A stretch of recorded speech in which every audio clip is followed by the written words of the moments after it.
여러분 안녕하십니까. 경제현장 오늘 고광철입니다. 오늘의 주요 뉴스 전해드리겠습니다. 미국의 베네수엘라 공습과 니콜라스 마두로 대통령 체포에 따른 지정학적 불안감에도 국제 유가는 소폭 하락했습니다. 서부 텍사스산 원유 WTI는 배럴당 56달러 전후, 브렌트유는 60달러 전후로 전날보다 소폭 떨어졌습니다. 베네수엘라의 원유 매장량이 세계 최대인 점을 감안하면 국제 유가는 단기 상승 압력을 받을 수 있지만 중장기적으로는 공급 증가에 따른 하락 압력이 더 클 것으로 전망됩니다. 세계 최대 전자 IT 전시회인 CES 2026이 미국 현지 시간으로 6일 라스베가스에서 개막합니다.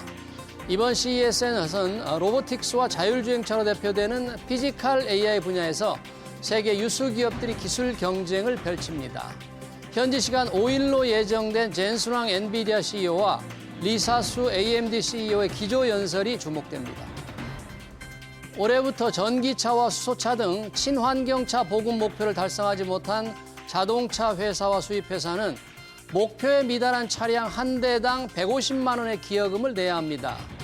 정부는 친환경차 보급 비율을 올해 28%에서 매년 단계적으로 높여 2030년에 50%까지 끌어올린다는 계획을 마련했습니다. 자동차 업계는 지난해 국내 신차 가운데 전기차와 수소차 비율은 13.5%에 불과한데 5년 만에 50%까지 높이는 것은 불가능하다고 주장합니다. 이재명 대통령과 시진핑 중국 주석의 정상회담이 5일 베이징에서 열립니다. 두 정상은 한반도 비핵화 문제를 포함한 영내 안보 정세에 대해 논의하는데요. 양국 간 첨예한 쟁점으로 꼽히는 한한령 완화와 서해 구조물 문제 등도 주요 쟁점이 될 것으로 보입니다. 이어지는 집중진단에서 한중 정상회담의 내용과 의미 짚어보겠습니다. 경제현장 오늘은 SBS BJ앱과 유튜브에서도 실시간 시청 가능합니다. SBS BJ앱을 다운받아 시청하면 더 많은 정보와 뉴스를 볼 수 있습니다.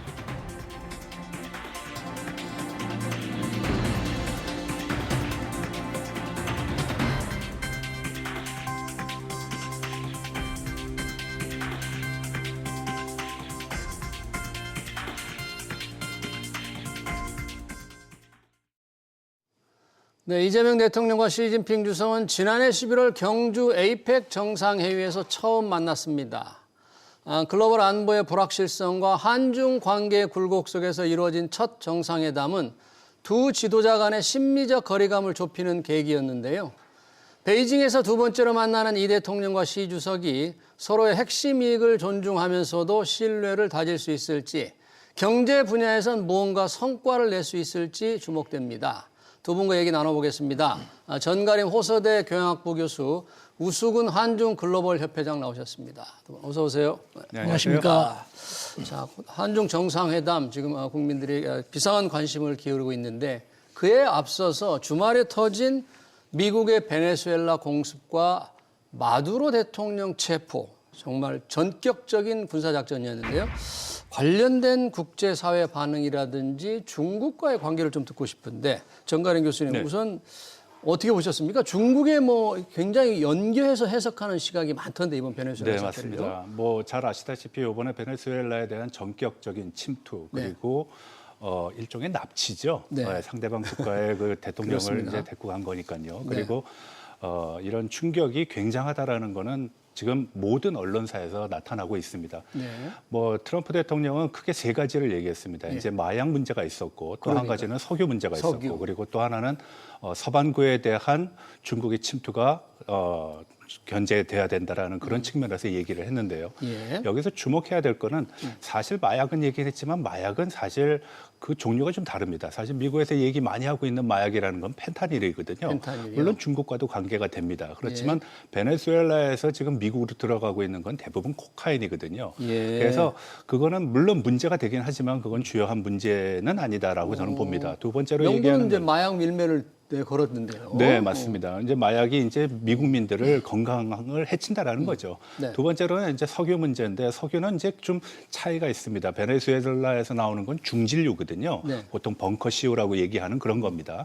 그런데 미국에서 주로 쓰는 거는 경질류입니다. 그러니까 베네수엘라에 대한 석유 문제를 들고 나온 거는 1999년도에 차베스 정권이 들어서면서 석유 기업들에 대한 국유화 그 과정 속에서 미국 네. 기업들이 이제 퇴출되는 사건, 그걸 다시 회복하겠다는 그런 의도가 강한 것이고요. 예.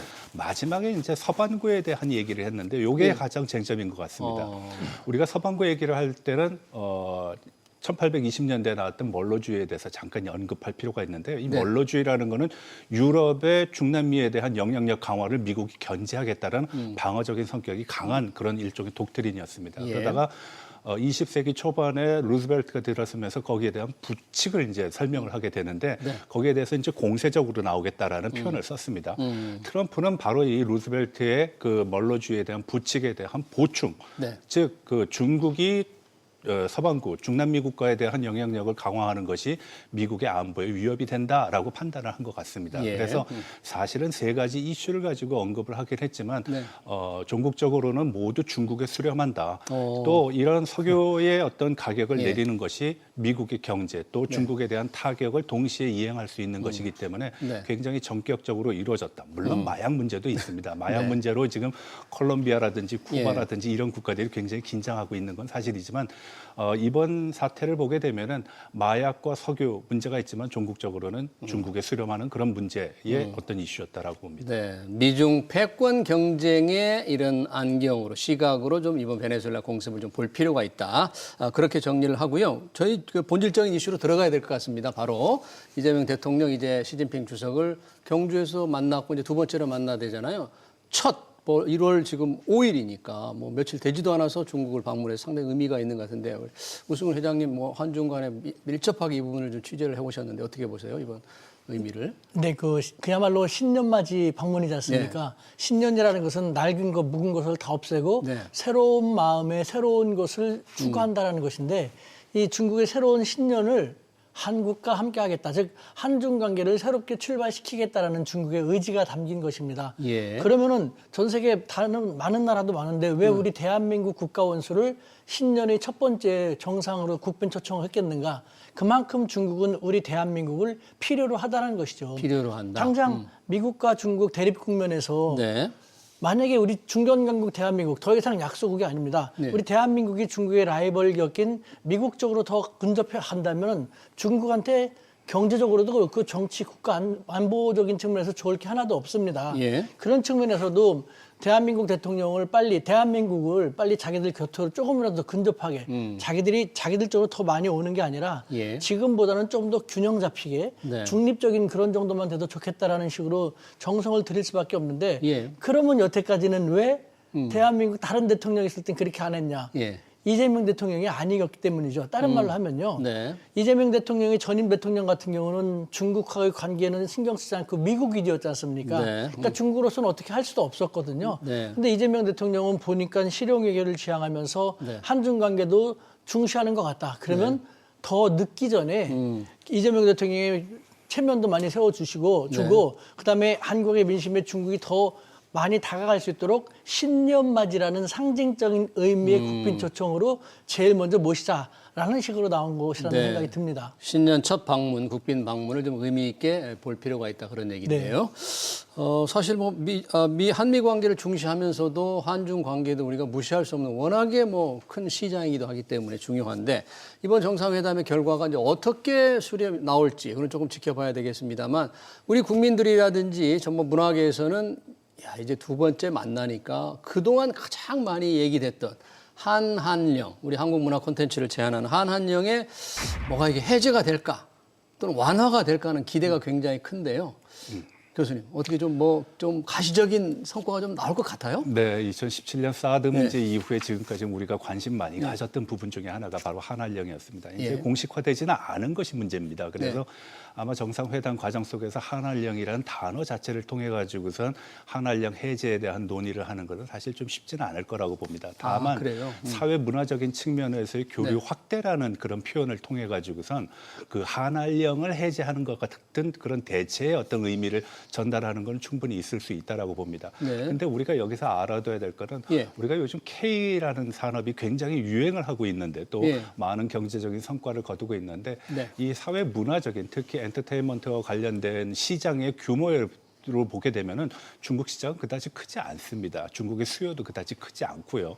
다만 중국이 가지고 있는 그 시장 규모 자체가 크기 때문에 그렇지 우리가 알고 있는 어떤 K컬처라는 측면에서 보게 되면은 그 시장의 폭은 그다지 크지 않다라는 것이 기본적인 맥락입니다. 그래요? 네, 그래서 물론 그런 측면에서 우리 이번은 200명 정도 되는 경제 사절단이 가는 가운데도 예. 뭐 게임 업체의 어떤 대표도 갔고 그리고 엔터테인먼트도 가긴 했지만 중요한 것은 한중 양국 간의 상당 부분의 어떤 공급망 그리고 기술 협력의 어떤 폭이 그리고 깊이가 충분히 진행될 수 있다라는 부분이 있습니다. 예. 더군다나 우리가 미래 산업을 가지고 얘기했을 때 AI라든지 아니면은 무슨 첨단 과학과 관련된 그런 부분이 바로 지금 중국에서 얘기하고 있는 신질 생산력이라는 거 시진핑이 굉장히 강조하고 있는 건데 예. 그거와 또 관계가 되기 때문에 아마 이런 측면에서 양국 간의 협력의 공간 내용들은 상당히 풍부할 것이라고 예상을 합니다. 네, 지금 한한령 문제, 뭐 시장이 그렇게 크지 않을 것 같은데 인구가 굉장히 많기 때문에 네. 그 시장이 좀 열리면 한한령이 해제되면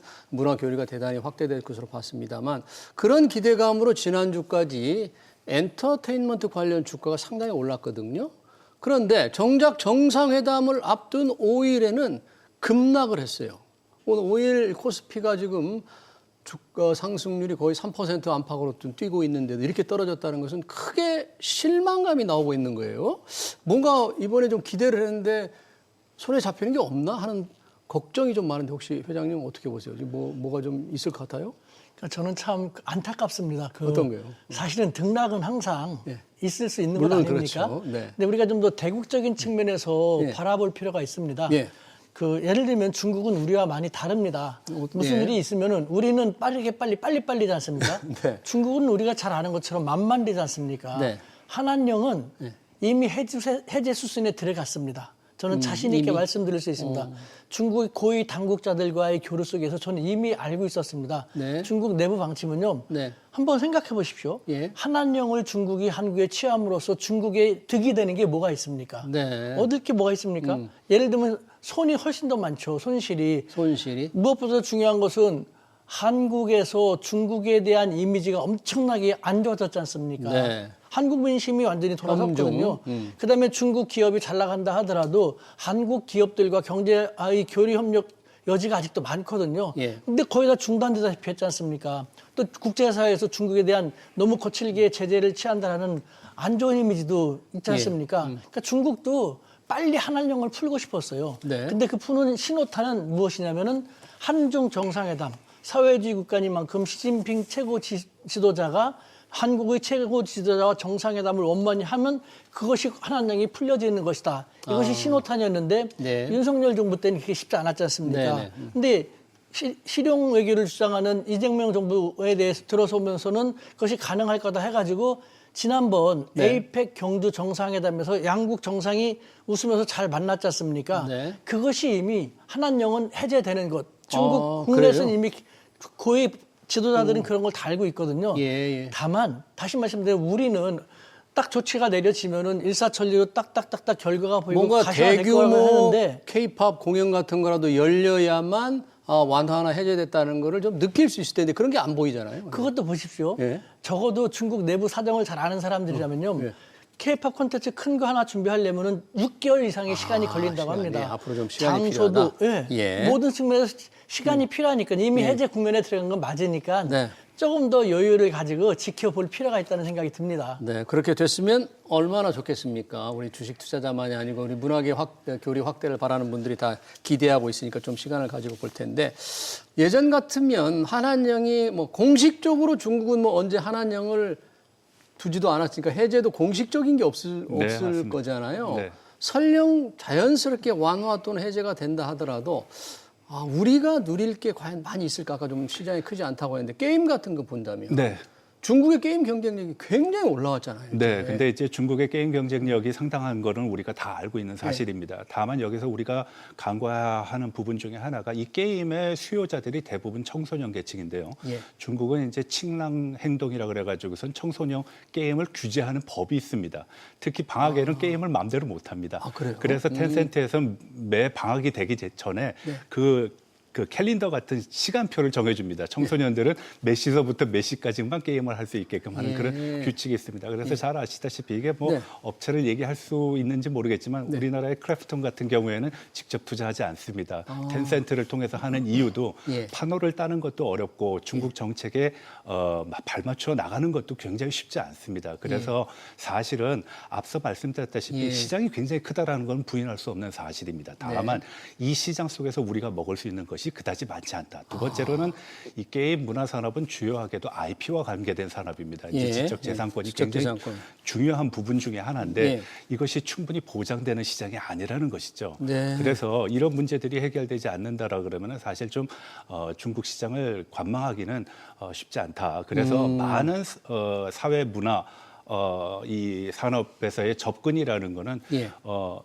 지금이 시작이다라고 보는 관점이 많습니다. 아마 시장도 그것을 충분히 반영하지 않았나. 기대감은 상당히 있지만 시장의 어떤 한계성도 분명히 존재한다라는 걸 인식한 것 같습니다. 네, 우리 이제 주식 투자자들 엔터테인먼트라든지 또 화장품 관련 주식 투자자들 입장에서 볼 때는 방금 하신 말씀 조금 신중하게 좀 관점을 가져야 되겠네요. 이런 상황이라면 시장의 규모라든지 또 아까 풀어지는 속도라든지 우리처럼 뭔가 외교적인 행사가 하나 있게 되면 짱 하고 풀리는 게 아니고 분야별로 좀 접근이 좀 이렇게 차근차근 이루어질 가능성이 있는 거네요. 그러면. 네. 그리고 접근 방법도 과거와 달리할 필요가 있는 것이죠.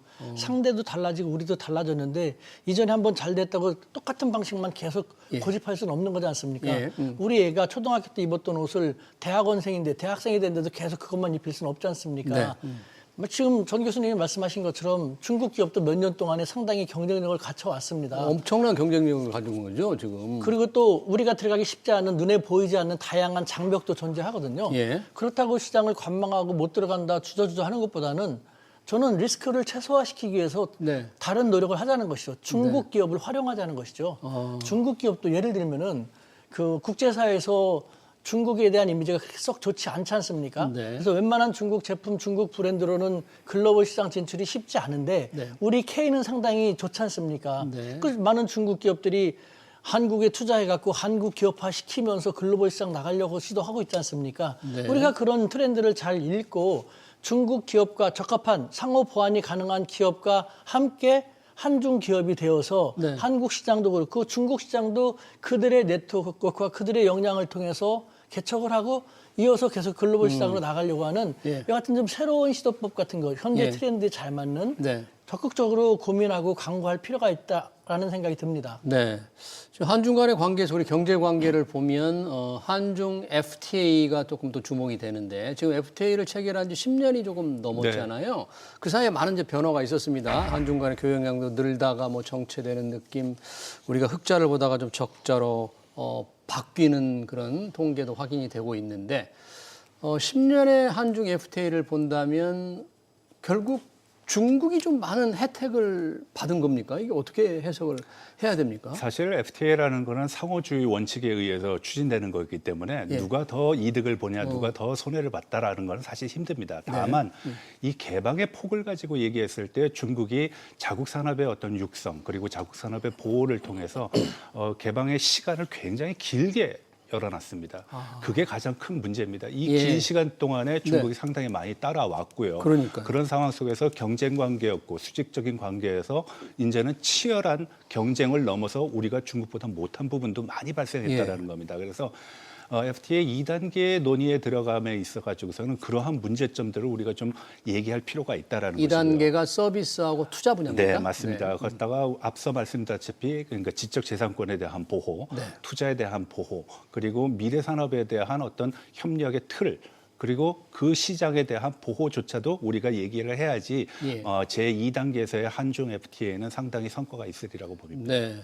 2단계 한중 FTA 서비스 분야와 투자에서도 뭔가 조금 교류와 협력을 넓히자는 게 무역 부분에서는 지금 10년간에 걸쳐서 교역량이 늘다가 줄고 우리가 적자로 이제 돌아섰는데 서비스와 투자 분야는 우리가 조금 더 FTA를 맺자는 게 우리가 더 적극적입니까? 중국의 입장은 뭔가요? 이 부분에서? 우리가 중국도 적극적이지만 뭐 자국 산업 보호를 위해서 물론 신중한 분야별로 그런 모습을 보이는데 총체적으로 한중 FTA 그러면 여태까지 실패냐? 저는 그건 아니라고 생각됩니다. 예. 구조 전환기를 맞이했다라는 것이죠. 구조 전환기. 그동안은 한국 기업이 중간재를 공급을 하면서 중국이 조립해갖고 수출을 했습니다. 네. 하지만 중국 산업이 고도화되면서 이와 같은 구도로는 쉽지 않게 돼가지고 적자 구도로 만들어지게 된 것이죠. 일단 이것도 우리가 다시 한번 바꿀 필요가 있고 또 2단계 FTA 같은 경우는 이제는 관세보다는 투자라든가 서비스, 디지털화가 더 중요하지 않습니까? 네. 그런 측면에서 우리도 적극적으로 나갈 필요가 있고 다행히 예. 중국도 정치적으로도 한국을 필요로 하는 측면도 있기 때문에 더군다나 아까 얘기했던 것처럼 글로벌 시장 진출 같은 경우도 뭐 중국 기업만으로 쉽지 않은 것을 한국과 하면은 더 좋은 그런 상호 보완적인 요소도 적지 않기 때문에 우리가 그런 분야별로 잘 찾아갖고 중국한테 예를 들면은 미중 대립 국면이 있지 않습니까? 그 중에서 중견 강국 대한민국을 미국도 더 원하고 중국도 절실히 원하고 있지 않습니까? 이 대립 국면에서도 중국에 대해서 미국 카드를 활용하면서 자, 그럼 FTA 우리한테 이거라도 잘 해줘. 그러면 우리가 미국 쪽으로만 가지 않을 거야라는 식으로 양측을 활용하면서 한중 2단계 FTA를 좀 더 적극적으로 우리가 추진해 나갈 중국을 리드하면서 추진해 나갈 필요도 있다는 생각이 듭니다. 네, 이번 정상회에서는 그럼 FTA 2단계에 관해서 뭔가 진전된 합의랄까, 뭔가 MOU랄까 이런 게 조금 혹시 기대가 됩니까? 그럼? 네, 아마 구체적인 내용은 차후에 어떻게 천천히 진행될 거라고 봅니다. 아무래도 관련 부서의 어떤 그 역량이라든지 그리고 또 연구가 있어야 될 테니까요. 다만 이번에 그 한중 정상회담을 통해서 우리가 주목해야 될 부분은 몇 가지 사항으로 얘기할 수 있습니다. 대통령실에서 발표한 바에 따르면 공급망의 안정이라든지 투자의 확대라든지 그리고 디지털 경제 그리고 환경 문제에 있어서의 문제들이 이제 상당히 논의가 많이 될 것이고요. 그리고 관련해 가지고서는 한 10여 개의 MOU가 체결될 것으로 지금 예상이 됩니다. 우리의 4대 그 기업 총수들도 갔고 그리고 200여 명의 뭐 경제 사절단이 갔으니까 상당히 여러 부분에서의 어떤 협력이 이루어질 텐데 사실은 이번 방중 과정에서 상해를 방문하게 돼 있었는데 원래는 수조를 가려고 했다라는 얘기가 있습니다. 수조가 아무래도 중국 경제 그리고 첨단 산업의 어떤 메카의 역할을 하다 보니까 거기서 이제 어떤 교류 협력의 어떤 장을 한번 열어볼까 했는데 그 여의치 못했나 봅니다. 그래서 이제 상해로 갔다라는 얘기가 있는데 뭐 이런 뭐 전후 배경을 각설하고서라도 한중 양국이 지금 첨단 산업 경제에 대한 협력 구도를 통해 가지고선 미래 먹거리를 모색하겠다라는 측면은 굉장히 긍정적으로 보입니다. 네. 지금 이제 원래 수적으로 생각했던 모양인데 6일 일정으로는 6일 상하이로 이동을 합니다. 베이징에서 해가지고 뭔가 현지 스타트업 이런 관계자 벤처 회사 사람들을 만나서 한중 간의 스타트업 서밋 행사를 하는데 이 중국의 혁신 AI 기업 로봇 스타트업 창업자들이 꽤 나올 것으로 지금 예상이 됩니다. 이런 건 어떤 의미가 있습니까? 어떤 사람들에게 나올 예정인가요, 중국에서? 일단 뭐 현재 그 중국의 AI 유니콘 창업자들 이름이 뭐 미니맥스라든가 뭐 에지 로봇이라든가 몇 개가 거론되고 있는데 확실한 것은 뭐 행사가 끝난 다음에 확인될 수 있을 것 같고요. 무엇보다 중요한 것은 중국에는 그런 말이 있습니다. 중국의 현재를 보려면 베이징을 가고 미래를 느끼려면 상하이를 가라. 그러니까 현지에 가면은 베이징에 가면은 정치의 수도지 않습니까? 그러니까 이번에도 중국의 1인자, 2인자, 3인자 다 만나고 전반적으로 중국이 어떻게 돌아가는지를 논하고 알 수 있지 않습니까? 베이징을 간 다음에 이번에 상하이 중국 경제의 핵심이면서 중국의 미래라고 불리는 상하이에 가가지고 특히 금방 말씀드렸던 뭐 벤처, 스타트업 서밋 같은 것 이것은 곧 베이징에서 정치 의존 중심의 일정에서 미래 산업으로 그 논의 틀을 바꿨다라는 전환시켰다라는 그런 의미가 있거든요. 그러니까 그런 측면에서 저도 그 전 교수님 말씀하신 것처럼 수조보다는 상하이가 더 그런 상징적인 의미를 고려할 때도 더 필요할 것이다라고 저도 제안을 했고 이제 그래서 이렇게 바뀌어진 것 같은데 그런 측면에서 상하이에서는 더군다나 정치적으로도 중국의 그 현재 국가주석인 시진핑 주석도 상하이 당석이 하다 발탁돼서 최고 지도자가 됐고 그 전에 장쩌민 주석 같은 경우도 상하이 당석이 하다가 바로 갔거든요. 지금 상하이의 1인자인 상하이시 당석이가 천진잉이라는 사람인데 이 양반도 미래의 최고 지도자가 될 가능성이 있거든요. 그러니까 대통령의 입장에서는 그런 것도 미리 염두에 둬갖고 중국의 현재를 느낀 다음에 중국의 미래, 즉 한국과 중국이 현재와 미래를 함께 한다라는 측면에서 이와 같은 일정을 확정한 것이 아닌가라는 생각이 듭니다. 네. 그렇군요. 베이징에서 이제 상하이로 가서 상하이 세계를 놀라게 하는 혁신 기업가들을 만나서 뭔가 우리 스타트업 혁신에도 좀 도움이 되는 아이디어를 많이 얻어봤으면 좋겠는데, 자, 중국의 미래, 현재 미래를 얘기했습니다만 지금 현재에서 중요한 지금 경제 이외의 이슈들이 사실 많습니다. 외교안보적으로. 네. 뭐 지금 대만 문제, 그리고 서해 구조물 아주 신중하게 우리 입장이 좀 나와야 될 텐데, 이런 부분들에 대한 회의나 내용 두 정상 간 얘기는 어떻게 오고 갈까요?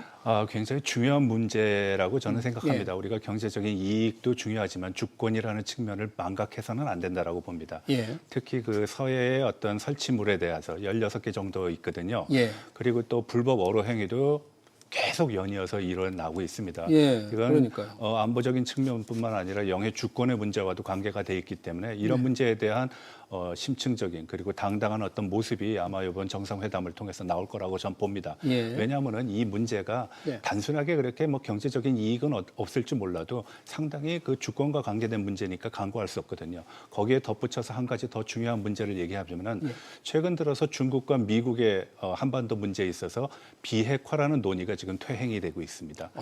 미국에서는 언급하고 있지 않고요. 더 이상 얘기가 없다 그런 네, 얘기군요. 그렇습니다. 이 한반도의 비핵화 문제가 해결되지 않는다라는 것은 평화 발전이라는 국제적인 주제, 시대의 주제를 거스르는 것과 같다라고 저는 봅니다. 그래서 예. 뭐 시진핑 주석이나 어쩌면 이재명 대통령께서도 평화 발전이라는 구체적인 어떤 목적을 가지고 하나의 수렴된 어떤 공감대를 형성하고 있음에도 불구하고 이러한 문제점들이 논의되지 않고 있다는 것에 대해서 우리가 한번 짚고 넘어가야 될 네. 것이라고 보고요. 예. 일단 이런 한반도의 비핵화 문제가 네. 단순하게 남북한 문제가 아니라 주변국 그리고 국제사회도 굉장히 큰 의미를 전해준다라고 저는 봅니다. 네. 특히 이제 대만 문제로 워낙에 중일 간의 갈등이 좀 심하잖아요. 그러니까 우리에 대해서도 일본을 의식해서 뭔가 대만에 대한 입장, 중국에 대한 대만의 입장에 대해서 한국이 뭐 어떻게 생각하는지 명백히 밝혀라는 그런 요구가 좀 있을 법해요. 아마 있을 겁니다. 좀 예. 민감한 문제지만 그래도 언급은 할 것이고 예. 대만 문제에 대해서 우리 사회가 너무 긴장되게 생각하고 있는데 네. 그렇게 어렵지 않다고 저는 생각합니다. 왜요? 그동안 우리 정부가 일관되게 견제해온 입장을 그대로 얘기하면 됩니다. 네. 한중 수교 이래 대한민국 정부는 중국은 하나다라는 하나다라는 입장을 입장. 견제해왔고 예. 대통령도 얼마 전에 중국 CCTV하고의 인터뷰에서 얘기했지 않습니까? 네. 똑같은 입장을 견제하고 있다라고. 네. 그걸로 끝입니다. 이미 그 문제에 대해서는 시진핑 주석이 정상에서 언급을 하건 안 하건 네. 얼마 전에 위성락 안보실장과 예. 왕이 부장과의 그 연락 중에서도 그런 것은 이미 다 그렇게 언급이 됐기 때문에 네. 큰 문제가 아닐 겁니다. 예. 다만 우리가 예. 대만 문제에 대해서 그러면 미국이 어떻게 나올까 혹은 일본이 어떻게 나올까 그것도 좀 관심을 갖고 생각하는 것 같은데 네. 너무 지나치게 그쪽에 또 신경 쓸 수가 없습니다. 미국도 자국의 국익 증진을 위해서 외교 정책을 전개하고 중국도 다른 나라도 자기들의 국익을 위한 외교 정책을 전개하듯이 우리 중견강국 대한민국도 우리 대한민국의 국익 증진을 위한 외교 정책을 전개하는 것이다. 네. 그런 측면에서 어떤 나라가 뭐라고 하건 우리는 다른 나라를 너무 의식하지 말고 네. 현재 우리 대한민국의 국익 증진이라는 측면에서 바라볼 때 미국과의 관계도 좋고 일본과의 관계도 그렇게 나쁘지 않지 않습니까? 네. 처음에는 우려됐지만 근데 지금 중국과의 관계 개선은 아직 쉽지 않았기 때문에 예. 이제 중국과의 관계 개선이 우리에게 필요하고 네. 그런 측면에서 대만 문제 나오면 우리는 그동안 견제했던 입장을 그대로 견제했을 뿐이다. 네. 우리 대한민국 국익을 위해서 자율적이고 전략적이며 주체적인 입장 속에서 견제하는 것인데 누가 뭐라고 하겠느냐. 네. 어떤 당당한 자세로 나가면 될 거라는 생각이 드는 것이죠. 네, 민감한 외교 안보, 특히 한반도 비핵화 문제 등이 걸려 있고요. 또 경제 관계에서도 10년간 FTA도 재평가를 하면서 뭔가 문화면에서 많은 좀 교류 확대를 이끌어내는 성과가 있기를 기대하면서 한중 정상회담 관련 토론을 여기서 마쳐야 될 것 같습니다. 그러니까 전가림 호서대 교양학부 교수 우수근 한중 글로벌 협회장이었습니다. 두 분 고맙습니다. 감사합니다.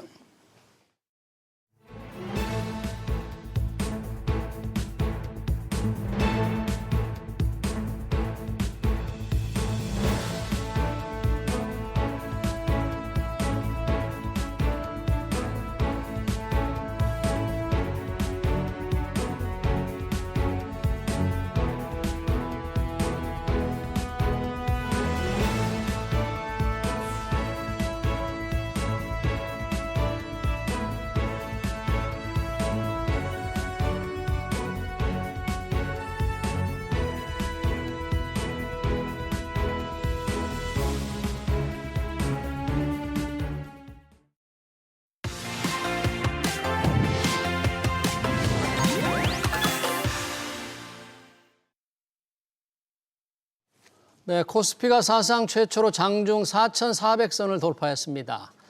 코스닥도 장 초반 52주 신고가를 새로 썼죠. 주말 사이 터진 베네수엘라 사태 추이에 따라 변동성이 커질 수 있다는 긴장감도 없지 않은데요. 올해 국내 증시 작년처럼 훨훨 날 수 있을지 이건규 르네상스 자산운용 대표 모시고 얘기 들어보겠습니다. 어서 오세요. 네, 안녕하십니까. 반갑습니다. 네. 자, 우리 시장 정말 분위기가 새해 굉장히 좋네요. 전반적인 전망에 앞서서 르네상스 자산운용 성과가 작년에 어땠습니까? 지난해는 사실 코스피 시장만 하더라도 연간 75% 정도 상승이 있었고요. 네. 그리고 이제 기관 투자자 입장에서 봤을 때는 시장만 따라가더라도 뭐 상위 10에서 15%들 정도로 사실 이제 시장을 따라가기 굉장히 좀 어려운 시장이었다라고 봐주시면 될 것 같습니다. 네. 근데 이제 저희가 이제 다행스럽게도 시장을 좀 상회하는 성과를 좀 보였는데요. 그 이유가 이제 상반기에는 이제 조방원이라고 하는 네. 뭐 주도주라고 할 수 있는 이제 조선 방산 원자력 거기다가 이제 전력기기 주식들에 저희가 투자를 좀 많이 했었습니다. 예. 그래서 이제 상반기에는 거기서 좀 성과를 좀 냈었고요. 그리고 저희가 하반기에는 이제 반도체 중심으로 포트폴리오를 좀 재편을 해서 예. 그런 부분에 성과를 좀 이끌 수 있었다라고 네. 말씀드릴 수가 있을 것 같습니다. 조선 방산이 하반기에 조금 주춤했던가요? 그랬던 거죠? 네, 상대적으로 봤을 때는 상반기에 비해서는 예. 상대적으로 조금 덜 오르는 모습을 좀 보이긴 했습니다. 네, 그러네요. 자, 그런 상황에서 시장 이익률을 좀 넘어섰다니까 대단한 성과로 보입니다.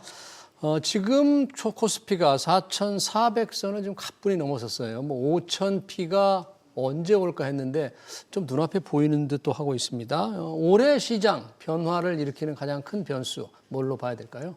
결국에는 작년 하반기와 마찬가지로 올해 상반기 그리고 연간 흐름 봤을 때 반도체가 여전히 가장 중요하다라고 보고 있습니다.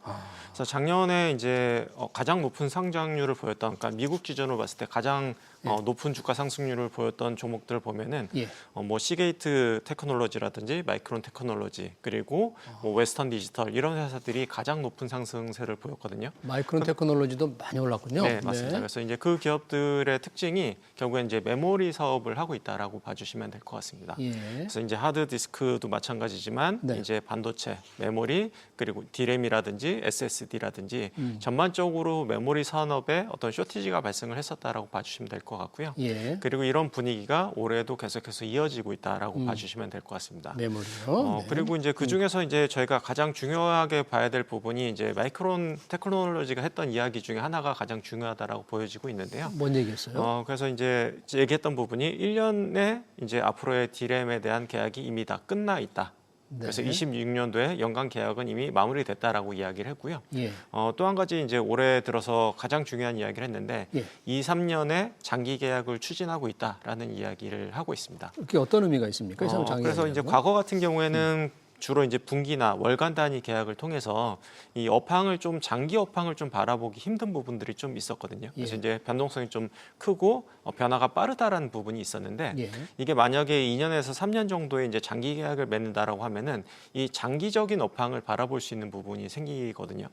근데 이제 그 가능성이 상당히 높아진 것으로 보입니다. 그래서 예. 이제 올해 이제 삼성전자가 됐든 하이닉스가 됐든 아니면 마이크론이 됐든 3개 업체 중에서 한 개 업체가 장기 계약, 빅테크 업체들하고 장기 계약을 맺었다라는 소식이 만약에 들린다고 하면은 네. 지금 주가가 많이 올라와 있지만 추가적으로 업사이드가 발생한다라고 봐주셔도 무방할 것 같습니다. 그 메모리 회사들이 아직 빅테크 업체들과 장기 계약을 맺었다는 뉴스는 아직 안 전해졌는데 네, 아직 안 나온 상태입니다. 네, 그런 게 나온다면은 네, 업황이 추가적으로 주가가 한 단계 더 레벨업 될 수 있다라고 저는 바라보고 있습니다. 지금도 주가가 상당히 일반적으로 보면 굉장히 높은 수준이어서 아마도 네. 이 반도체 주식이 없는 분들은 추가로 매수해서 들어가기가 조금 부담스럽게 느낄 것 같은데요. 네, 예. 그런 소식이 날아들지 않은 지금 상태에서 이런 상승 모드가 하반기에도 계속 좀 이어질 것 같습니까? 저는 충분히 가능성이 있다라고 보고 있는데요. 예. 특히나 이제 올해 상반기 때 가장 큰 모멘텀을 가지고 있다고 생각합니다. 예. 왜냐하면은 지금 사실 IT 반도체 기업들의 어닝 예상치가 네. 최근에 올라온 반도체 가격을 충분히 반영하고 있다라고 생각하지 않거든요. 그래서 이제 그런 부분만 반영한다고 하더라도 예. 이제 실적이 나오면 나올수록 이제 추정치가 올라가면서 시장의 기대치가 올라갈 수 있다라고 봐주시면 될 것 같고요. 네.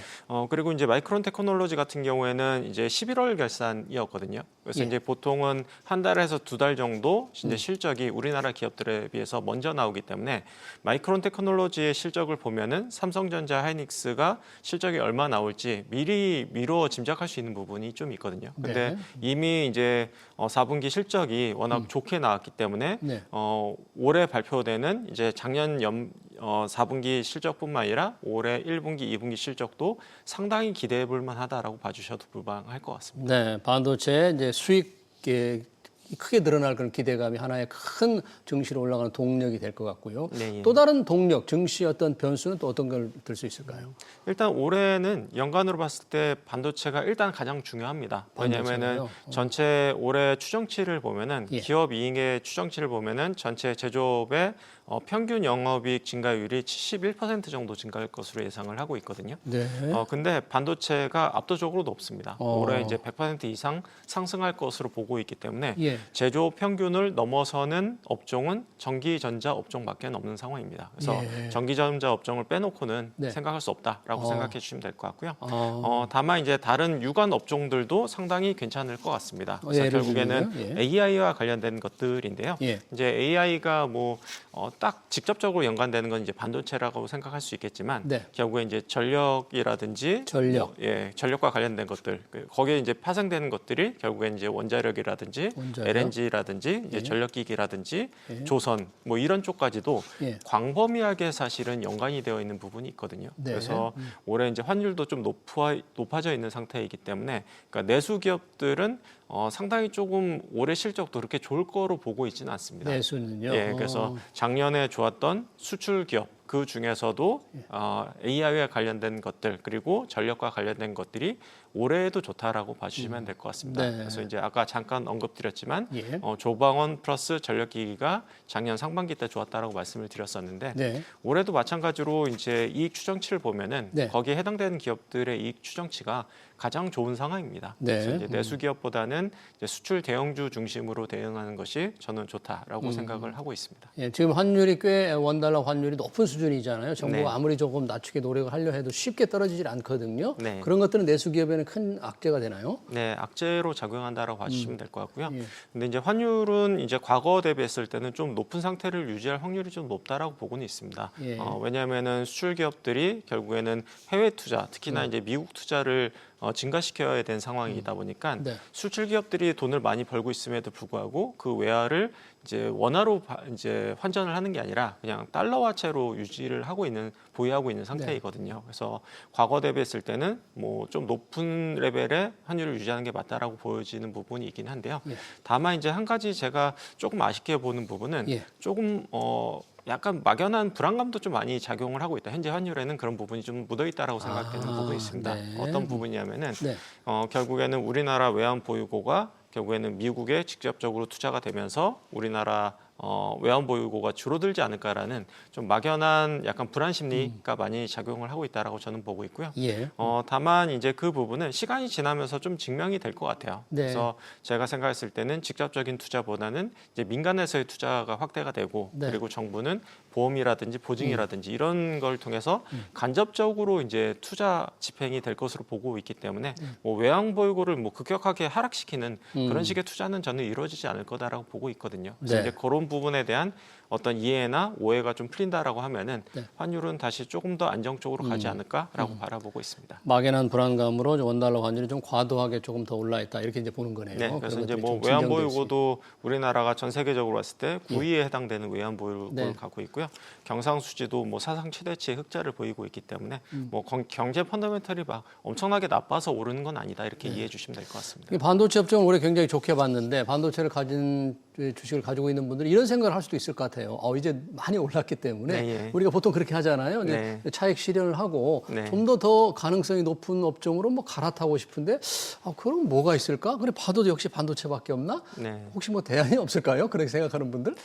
근데 저는 그럼에도 불구하고 저는 올해는 삼성전자가 가장 중심이 될 것으로 좀 보고 있습니다. 그래요. 왜냐하면은 어닝 모멘텀이 가장 세고 네. 그리고 우리가 이제 주가를 바라보는 게 아니라 예. 이제 주식 투자할 때는 때는 이제 밸류에이션 지표를 좀 바라봐야 되는데 예. 밸류에이션이 어닝 모멘텀 대비했을 때 하이닉스나 삼성전자 두 회사 모두 다 네. 6배에서 8배 정도밖에는 안 되는 상황이거든요. 예. 그러면은 이제 단순 주가가 아니라 네. 어닝과 이익과 대비했을 때 이제 밸류에이션이 가장 저평가되어 있다라고 봐주시면 될 것 같아요. 삼성전자와 SK 하이닉스가. 네, 그래서 네. 여전히 업사이드 모멘텀이 충분히 남아 있다라고 봐주셔도 무방할 것 같고요. 네. 어떤 심리적인 장벽은 있을 것 같습니다. 주가가 뭐 거의 최고가 수준에 있다 보니까 예. 이제 사는 게 맞을까라는 고민이 있을 수도 많을 있는데 것 같아요, 그러면. 저는 그냥 용기 내서 사야 될 때다. 용기 왜냐하면은 내서? 객관적으로 봤을 때는 어닝 모멘텀도 제일 싸고 예. 제일 높고 그리고 밸류에이션도 제일 싸다. 그렇기 때문에 가장 저평가되어 있는 주식 중에 하나다라고 저는 바라보고 있습니다. 아까 환율 잠깐 언급하셨는데 요즘 외국인 투자자들이 좀 많이 사는 것 같은데 요즘 네. 동향은 어떻습니까? 우리하고 좀 다른 것 같긴 해요. 외국인 투자자들은 사실 이제 트렌디하게 뭐 사거나 팔거나 하지 않고 예. 뭐 구간별로 따졌을 때는 어떤 구간에는 사기도 하고 네. 어떤 구간에는 팔기도 하고 있습니다. 그래서 네. 트렌디한 모습을 보이고 있지는 않고요. 다만 예. 이제 그런 부분들은 환율에 대한 불안감 이런 것들이 조금 녹아 있다라고 저는 보고 있어요. 네. 다만 이제 장기적으로 봤을 때는 외국인들의 수급이 다시 이제 긍정적으로 들어올 수 있다라고 생각되는 부분이 예. 전 세계적으로 봤을 때 우리나라의 영업이익 증가율, 순이익 증가율이 가장 높은 수준을 좀 보이고 있습니다. 전 세계에서요. 네, 그래서 네. 이제 지난해에도 워낙 우리나라의 어닝 모멘텀이 좀 예. 높다 보니까 네. 가장 높은 상승률을 전 세계에서 이제 가장 높은 상승률을 보였고요. 예. 그리고 올해에도 마찬가지로 전 세계적으로 봤을 때 미국보다도 훨씬 더 기업들의 이익을 보면은 투자 매력이 더 높은 부분들이 있거든요. 그래서 그런 부분을 감안했을 때는 결국에는 외국인들의 수급이 좀 돌아올 수 있지 않을까라고 좀 바라보고 있는 상태입니다. 네, 소확개미들 잘 좀 들어야 될 것 같네요. 우리 지금 이건희 대표의 말씀. 자, 지난 주말에 갑자기 베네수엘라 미국이 네. 침공해서 지금 마두로 대통령을 체포했는데 이에 따른 시장에 좀 뭐 불안 요인이 있지 않을까 이런 걱정을 조금 하는데 지금 당장은 별 나타나지는 않는 것 같습니다. 어떻게 변수로 작용할까요? 네, 시장은 저는 약간 단기적으로는 이제 혼란스러운 모습, 정치적인 혼란스러운 모습 혹은 이제 논란이 발생을 했을 때 좀 네. 흔들릴 수 있는 부분은 있긴 하지만 네. 중장기적으로 봤을 때는 오히려 증시의 호재로 작용할 가능성이 있다라고 저는 바라보고 있습니다. 왜 그런가요? 왜냐하면은 이제 베네수엘라 같은 경우에는 이제 전 세계 이제 석유 매장량으로 봤을 때 1위 국가이거든요. 그런데 전 세계의 지금 공급량을 봤을 때는 1% 정도밖에 안 되는 상태입니다. 왜냐하면은 각종 이제 경제적인 제재가 있었고 그리고 정치적인 불안정성이 있었기 예. 때문에 네. 그 석유 물량이 제대로 못 나왔던 부분들이 좀 있거든요. 근데 예. 만약에 미국 이제 컨트롤 하에 들어간다라고 예. 보면은 이제 미국이 노리는 부분들은 결국에는 금리를 낮춰서 결국에는 경기도 부양시키고 정부 부채에 대한 부담도 줄이겠다라는 부분인데 거기에 대한 핵심은 사실 이제 유가라는 부분이 차지하고 있습니다. 왜냐하면은 그래요? 이제 인플레이션이 안정화돼야지만이 금리를 내릴 수 있게 되는 부분이 좀 있거든요. 네. 근데 이제 미국의 이제 인플레이션에 가장 중요하게 차지하고 있는 두 가지 틀이 네. 한 가지는 주거비고 하나는 이제 유가인 유가군요. 부분이 있거든요. 네. 그래서 장기적으로 유가를 안정적으로 갈 수 있다라고 하면은 전 세계적으로 봤을 때 특히나 미국으로 봤을 때 굉장히 좀 안정적으로 경제를 성장시킬 수 있는 근거가 될 수 있는 부분이 있습니다. 그래서 이제 그런 관점에서 봤을 때는 이 부분이 악재가 아니라 오히려 중장기적으로 봤을 때는 증시의 호재로 작용할 수 있는 부분이 존재한다 이렇게 이해를 해주셔도 무방할 것 같습니다. 네, 그렇군요.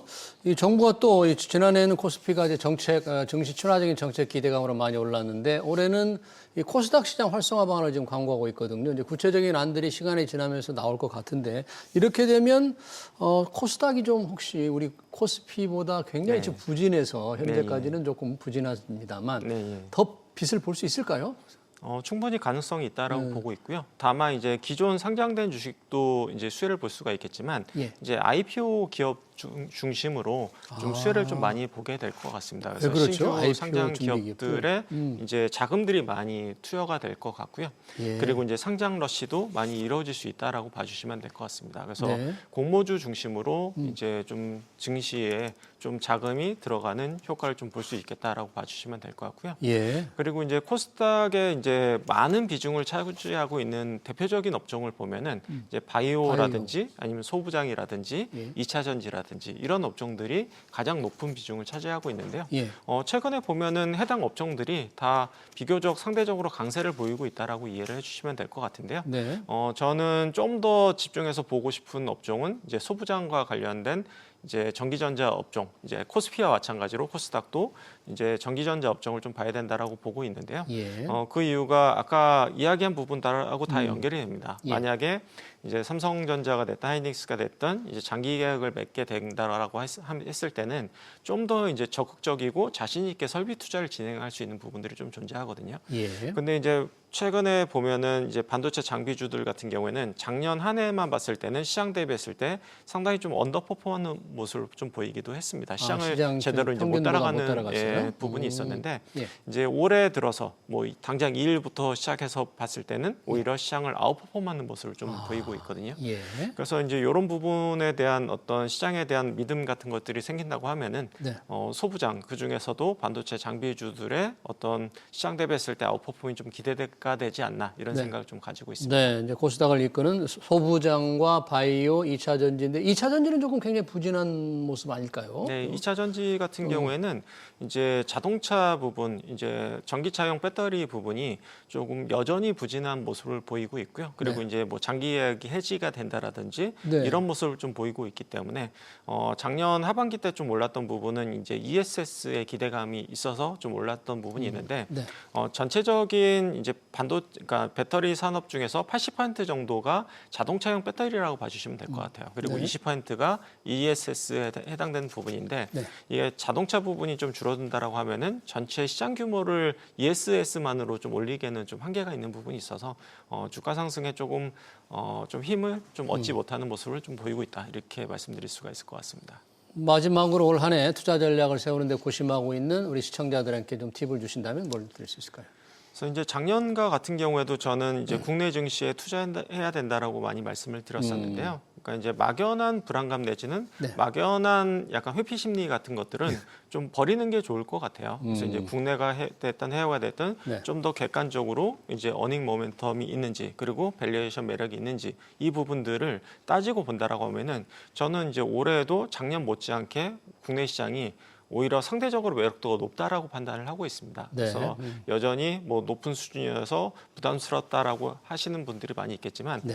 저는 뭐 지수가 5천이 아니라 뭐 올해 상반기 내에서도 5,500 이상도 바라볼 수 있다라고 바라보고 있거든요. 상반기에도요? 네, 네. 그래서 그런 부분 감안했을 때는 좀 막연한 불안감보다는 조금 더 이제 객관적인 지표 그리고 좀 냉철한 투자 이런 쪽으로 나선다라고 하면은 국내 시장도 여전히 볼만하다 이렇게 말씀드릴 수가 있을 것 같습니다. 네, 올 한 해 증시 전망과 투자 전략 잘 들었습니다. 지금까지 이건규 르네상스 자산운용 대표였습니다. 대표님 고맙습니다. 네, 감사합니다.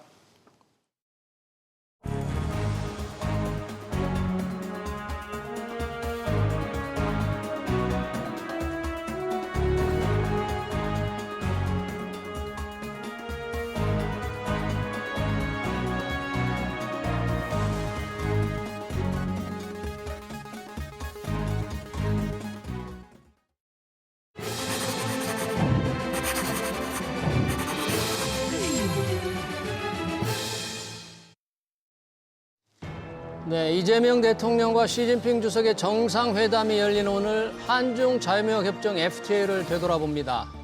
FTA가 발효된 지 10년, 모든 게 변했습니다. 늘어나던 양국 무역은 3년 전부터 줄기 시작했습니다.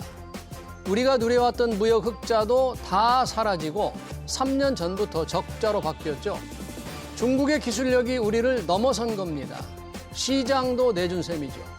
투자와 서비스 부문으로 자유무역을 확장하려는 게 우리 정부 생각인데 그 분야도 장담할 수 없습니다. 일어서는 중국, 새로운 대처 방법을 찾을 때입니다. SBS 뮤직 경제 현장 오늘 여기서 마치겠습니다. 시청해주신 여러분 고맙습니다.